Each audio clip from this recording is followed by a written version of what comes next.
So, if you're an iMovie user on iPhone and you might make shorts or whatever in here and maybe upload to YouTube or whatever you're doing with them, doesn't matter. And you have problems like I had today, where if you take a look here towards the bottom of my screen, you see a bunch of audio cuts, and I chopped them in all together because what I'd done is I broke them away from my video, and then I spliced up the audio, and I made my video shorter, or I sped it up. Anyway, for whatever reason, I've got a bunch of different cuts of audio. Sounds perfect as I go through it in here, but then once I export it, it sounds like garbage.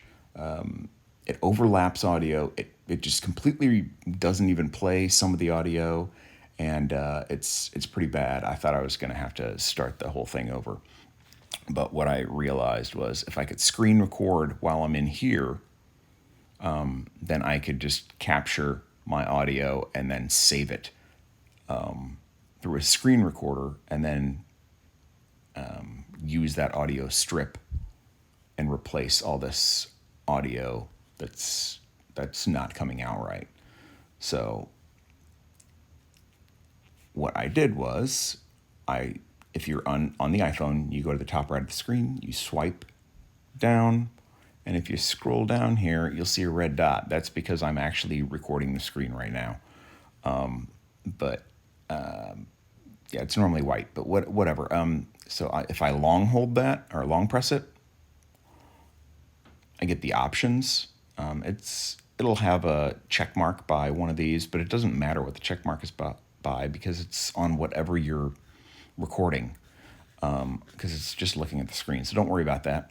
Down at the bottom, though, if you want to record your mic as well, make sure you push and hold and turn that on, because it's not on by default. But anyway, so deal with your settings there, and then you'd come here, you click screen record, and then you'd want to jump back to your cut that sounds good when you play it in the app. Go ahead and play it. Proper Vader helmet has a flare to the base where it comes out. If you get the, whatever, all the way to the end, and then when you're done, swipe back down here, push that red button to end the recording, and then it saves it to your photos. And then what you do is just treat that like a regular video file. And what you want to do, rather than breaking the your recent build progress in whatever movie you're putting together, is create a new one, start a new project, and then go and get your screen capture and your video of your export, because when you do your export, the exports come out fine for the video, but it's the audio that's garbage. So what you do is you just reuse that video. So, okay, I've got the good video here, but if I play the audio, it's jacked up. So all I do is I'm going to go to my screen export, which I just did by listening to my movie through iMovie and recording the screen, and I do the detach. I detach my audio, and then I go over here to my recent export that I found had jacked up audio. I detach that audio, and I promptly press delete. Goodbye. So now that has no audio.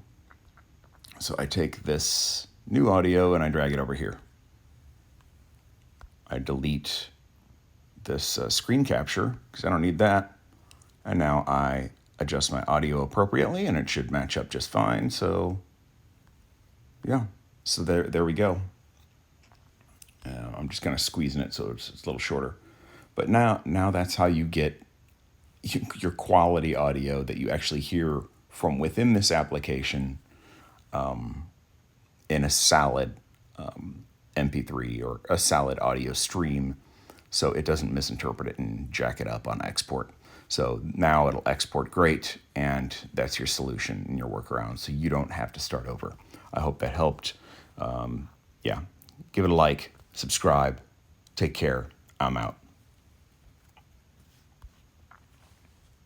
and